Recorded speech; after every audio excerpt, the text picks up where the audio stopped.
नमस्कार दोस्तों, मैं गुलाब ठाकुर आप सभी का स्वागत करता हूं।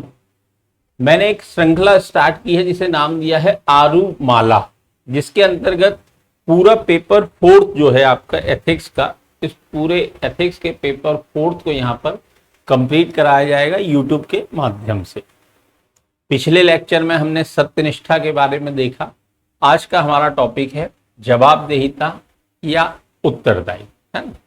तो सबसे पहले ये समझना पड़ेगा कि जवाबदेहिता या उत्तरदायित्व से आशय क्या है, किसे जवाबदेहिता या उत्तरदायित्व के अंतर्गत लिया जाएगा। फिर इसके हम प्रकार देखेंगे और फिर देखेंगे इसके प्रशासन में क्या क्या लाभ है। क्योंकि जैसा कि मैंने आपको बताया था, ये यूनिट हमें पूरी लोक प्रशासन के पॉइंट ऑफ व्यू से पढ़ना है, तो हमारी शब्दावली भी उसी से रिलेटेड रहेगी, ताकि हमारा जो लक्ष्य है इस श्रृंखला का, आरूमाला श्रृंखला का जो लक्ष्य है वो है 160 प्लस अंक आपको एग्जाम में आ सके। ठीक है, तो चलिए, जवाबदेहिता या उत्तरदायित्व से सबसे पहले तो मैं ये कंफ्यूजन क्लियर कर दूं, दोनों शब्दों का अर्थ एक ही है। कई पुस्तकों में या कई शिक्षकों के द्वारा इसको अलग अलग व्याख्यायित किया गया, जो कि बिल्कुल गलत है ना। अगर हम दोनों शब्दों को देखें तो देखिए, अब आप खुद निर्णय लीजिएगा कि दोनों एक ही हैं या दोनों अलग हैं।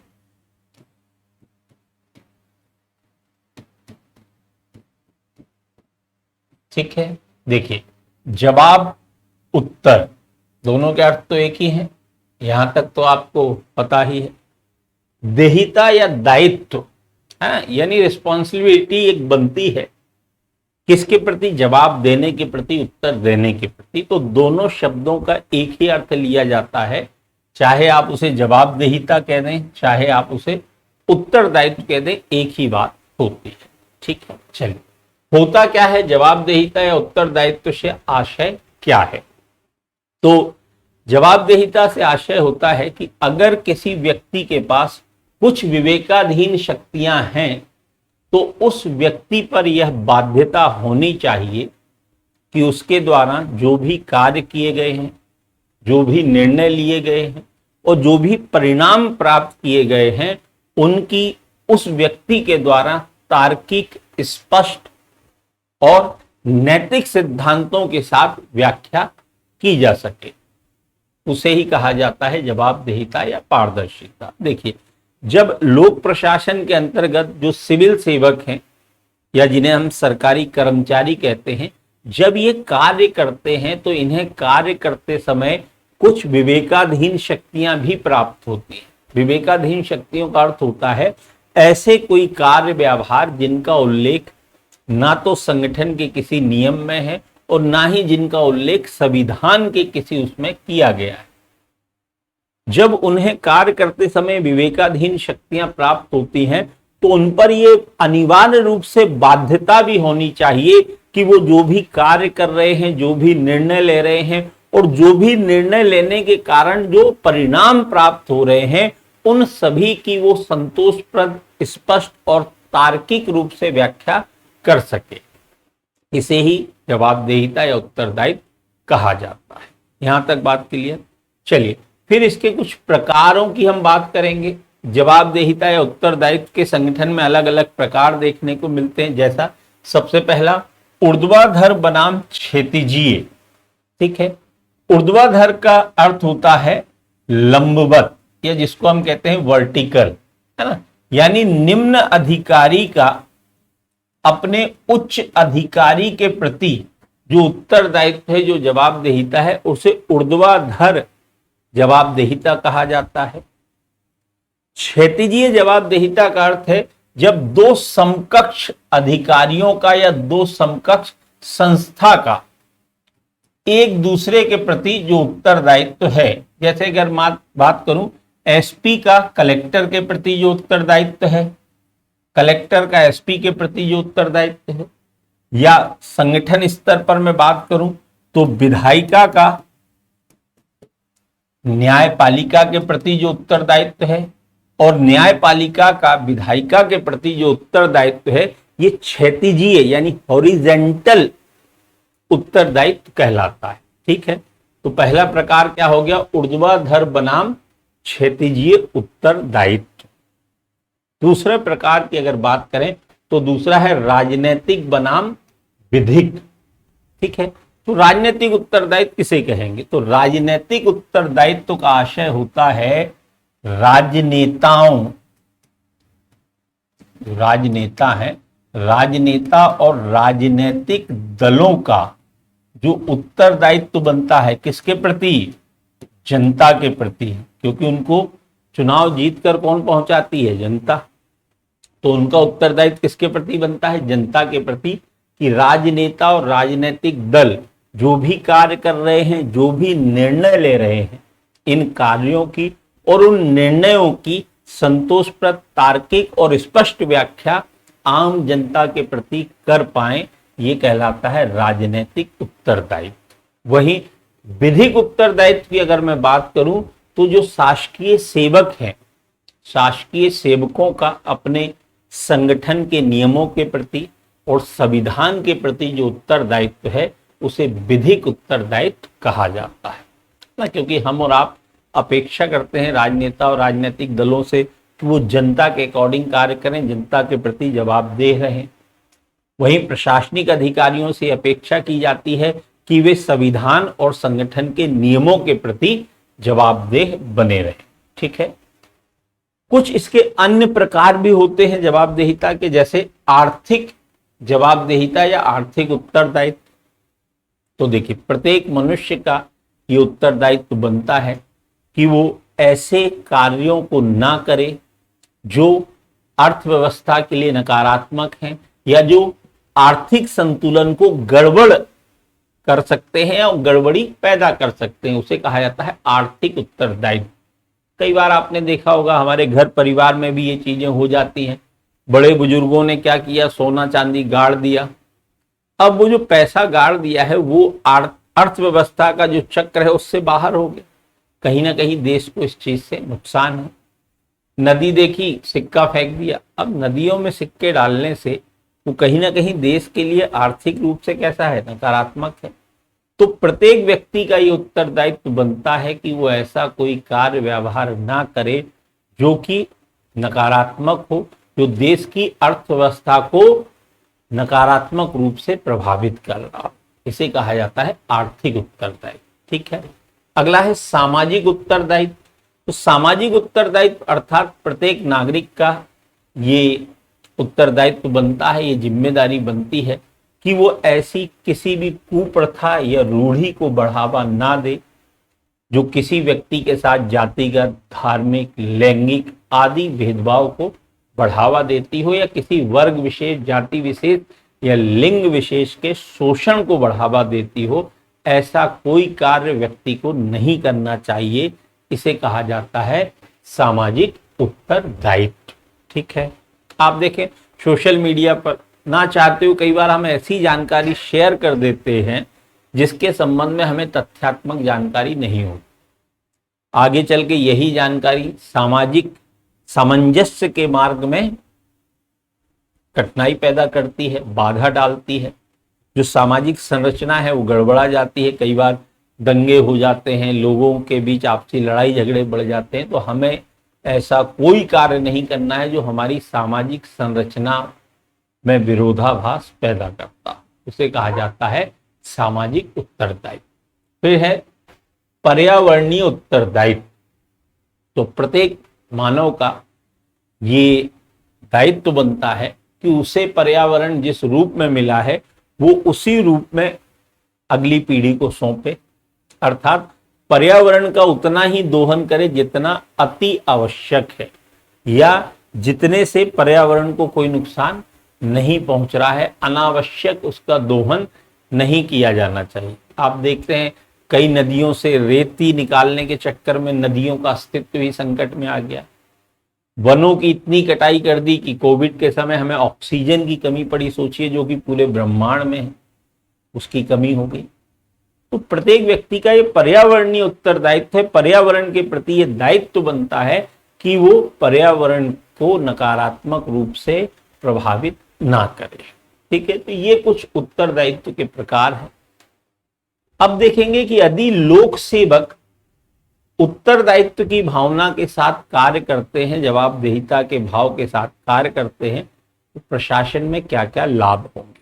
तो देखिए, सबसे पहला, अगर लोक सेवक जवाबदेहिता के मूल्य के साथ कार्यों को करेंगे तो प्रशासन में पारदर्शिता आएगी। अगर वो अपने द्वारा किए गए कार्यों के प्रति जवाबदेह रहेंगे तो प्रशासन में पारदर्शिता आएगी, है ना, जो कि बहुत आवश्यक है।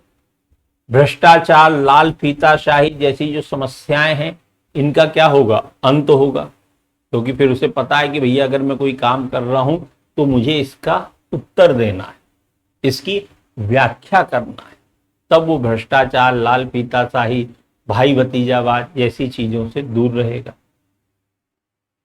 अगला है विश्वसनीयता बढ़ेगी। आम जनता की विश्वसनीयता प्रशासन पर बढ़ेगी। जब प्रशासन पर विश्वसनीयता बढ़ेगी तो सरकार के लिए मजबूत और सुदृढ़ जनाधार का निर्माण होगा। ठीक है, तो ये कुछ प्रशासन में इसके लाभ हैं अगर लोक सेवक इसके अकॉर्डिंग कार्यों को करते हैं तो। अब इसी चीज को हम थोड़ा सा डिटेल में देख लेते हैं। देखिए, सबसे पहले उत्तरदायित्व या जवाबदेहिता का अर्थ क्या है। तो देखिए, इसका अर्थ है कि जिस व्यक्ति के पास कोई विवेकाधीन शक्ति है, उस व्यक्ति पर यह बाध्यता होनी चाहिए कि वह अपने कार्यों की संतोषप्रद व्याख्या कर सके, और इस संतोषप्रद व्याख्या में तार्किकता, स्पष्टता और नैतिक सिद्धांतों की उपस्थिति अनिवार्य रूप से होनी चाहिए। जैसे उदाहरण के लिए, यदि कोई निर्णय लिया गया है तो वह किन परिस्थितियों में लिया गया है, क्यों लिया गया है, और उस निर्णय के प्रभाव क्या होंगे, इन चीजों की उसके द्वारा संतोषप्रद व्याख्या की जानी चाहिए।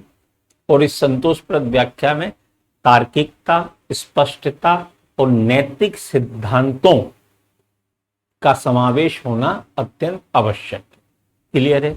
चलिए, किसी संगठन या सरकार में उत्तरदायित्व के अलग अलग स्तर हमें देखने को मिलते हैं, मतलब उसके प्रकार की बात हो रही है। कौन कौन से हैं? तो सबसे पहला, ऊर्ध्वाधर बनाम क्षैतिजीय उत्तरदायित्व। देखिए, ऊर्ध्वाधर उत्तरदायित्व का अर्थ है अपने से उच्च अधिकारी या संस्था के प्रति उत्तरदायित्व। जैसे यहां पर एग्जाम्पल दिया, कलेक्टर का मुख्य सचिव के प्रति, मुख्य सचिव का मंत्री के प्रति, और मंत्री का संसद के प्रति जो उत्तरदायित्व है उसे ऊर्ध्वाधर उत्तरदायित्व कहा जाता है।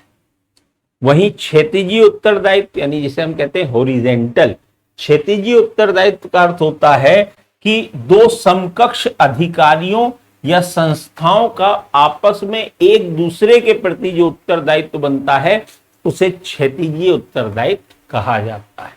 जैसे विधायिका का न्यायपालिका के प्रति और न्यायपालिका का विधायिका के प्रति जो उत्तरदायित्व है उसे क्षैतिजीय उत्तरदायित्व कहा जाता है। ठीक है, अगले प्रकार की बात करें तो अगला प्रकार है राजनीतिक बनाम विधिक। राजनीतिक उत्तरदायित्व से आशय राजनीतिक दलों एवं जनप्रतिनिधियों, जनप्रतिनिधि मतलब नेता, है ना, जनप्रतिनिधियों का आम जनता के प्रति जो उत्तरदायित्व है उससे है। यदि उनके द्वारा कोई कार्य किया जा रहा है तो क्यों किया जा रहा है, कोई निर्णय लिया जा रहा है क्यों लिया जा रहा है, उस निर्णय के परिणाम क्या है, इन सब की व्याख्या वो जनता के समक्ष करे, ये राजनीतिक उत्तरदायित्व कहलाता है। ठीक है, वही विधिक उत्तरदायित्व से आशय है कि सरकारी कर्मचारियों का संविधान तथा संगठन के नियमों के प्रति जवाबदेह होना है। अर्थात सिविल सेवकों के द्वारा जो कार्य किए जा रहे हैं वे संविधान और संगठन के नियमों के अनुरूप होना चाहिए, उसे कहा जाता है विधिक उत्तरदायित्व। यानी सरकारी कर्मचारियों का संविधान के प्रति और अपने संगठन के नियमों के प्रति जो उत्तरदायित्व है उसे विधिक उत्तरदायित्व कहा जाता है। उत्तरदायित्व के कुछ और भी प्रकार हैं, जैसे कि आर्थिक उत्तरदायित्व। ये क्या है इसको भी देख लेते हैं। आर्थिक उत्तरदायित्व से आशय है कि व्यक्ति को अपने सभी कार्य इस प्रकार से करना चाहिए कि आर्थिक क्रियाओं में नकारात्मक हस्तक्षेप ना हो। सामान्य शब्दों में व्यक्ति को अपनी क्रियाएं यह ध्यान में रखकर करनी चाहिए कि उसकी क्रिया से आर्थिक संतुलन किसी भी रूप में ना गड़बड़ाए। इसे क्या कहा जाता है? आर्थिक उत्तरदायित्व, है ना। कई लोग नोट फाड़ देते हैं, नोटों को जला देते हैं, गाड़ देते हैं। ये क्या है? ये आर्थिक क्रियाओं पर नकारात्मक असर पड़ता है ना, ध्यान रखिएगा। नेक्स्ट है सामाजिक उत्तरदायित्व। तो सामाजिक उत्तरदायित्व से आशय है कि प्रत्येक व्यक्ति की यह जवाबदारी है कि वह ऐसे मूल्य मानकों को बढ़ावा ना दे जो किसी जाति, धर्म, लिंग आदि के प्रति भेदभाव को उत्पन्न कर रहा हो, जो किसी व्यक्ति विशेष, जाति विशेष, धर्म विशेष के शोषण को मान्यता प्रदान कर रहा हो। ऐसा कोई कार्य व्यवहार मनुष्य के द्वारा नहीं किया जाना चाहिए। ये उसका सामाजिक उत्तरदायित्व बनता है। नेक्स्ट है पर्यावरणीय उत्तरदायित्व। तो पर्यावरणीय उत्तरदायित्व के अंतर्गत हम संवहनीय विकास तथा समुचित विकास जैसी धारणाओं को शामिल करते हैं, अर्थात पर्यावरण से उतना ही लेना जितना अति आवश्यक है, पर्यावरण का उतना दोहन ना करना कि उससे पर्यावरणीय जो संरचना है वो गड़बड़ा जाए, है ना। इसे क्या कहा जाता है? पर्यावरणीय उत्तरदायित्व कहा जाता है। ठीक है, ध्यान रखिएगा। अब है साहब कि अगर लोक सेवक उत्तरदायित्व तो जवाबदेहिता की भावना के साथ कार्य करेंगे तो प्रशासन में क्या क्या लाभ होंगे। देखिए, पहला लाभ है उत्तरदायित्व के परिणाम स्वरूप जनता का विश्वास सिविल सेवा पर बढ़ता है, जिससे बेहतर इनपुट आउटपुट प्रणाली का विकास होता है। इनपुट आउटपुट प्रणाली मतलब जनता अपने सुझाव देती है और उन सुझावों को लेकर प्रशासन समाधान के रूप में अपनी बात जनता तक रखता है। इसे इनपुट आउटपुट प्रणाली कहा जाता है। ठीक है। दूसरा है उत्तरदायित्व के परिणाम स्वरूप प्रशासन में मितव्ययिता जैसे मूल्यों का विकास होता है, जिससे न्यूनतम संसाधनों में अधिकतम लक्ष्यों की प्राप्ति होती है। मितव्ययिता का अर्थ है उतना ही खर्च करना जितना आवश्यक है, अनावश्यक रूप से खर्च ना करना मितव्ययिता कहलाता है। ठीक है। तो उत्तरदायित्व के परिणाम स्वरूप प्रशासन में मितव्ययिता आती है। नेक्स्ट अगर मैं बात करूं तो उत्तरदायित्व के कारण प्रशासन में भ्रष्टाचार व लाल फीताशाही जैसी नकारात्मक प्रवृत्तियों पर अंकुश लगता है। ठीक है। तो ये कुछ लाभ हैं प्रशासन में अगर लोक सेवक उत्तरदायित्व के भाव के साथ अपने कार्यों को करते हैं। ठीक है। तो आज के उसमें हमने देखा उत्तरदायित्व या जवाबदेहिता होती क्या है, इसके प्रकार क्या हैं और इसके प्रशासन में लाभ क्या है। इसके बावजूद अगर आपके दिमाग में कोई डाउट है तो आप कमेंट बॉक्स में कमेंट कर सकते हैं। मैं अगले वीडियो लेक्चर में प्रयास करूंगा कि वो आपके डाउट दूर करने का प्रयास करूंगा। ठीक है। तो अगर वीडियो आपको पसंद आता है तो आप चैनल पर जाकर इसको सब्सक्राइब भी कीजिए, लाइक भी कीजिए और कमेंट करके जरूर बताइए कि आपको ये वीडियो कैसा लगा। धन्यवाद।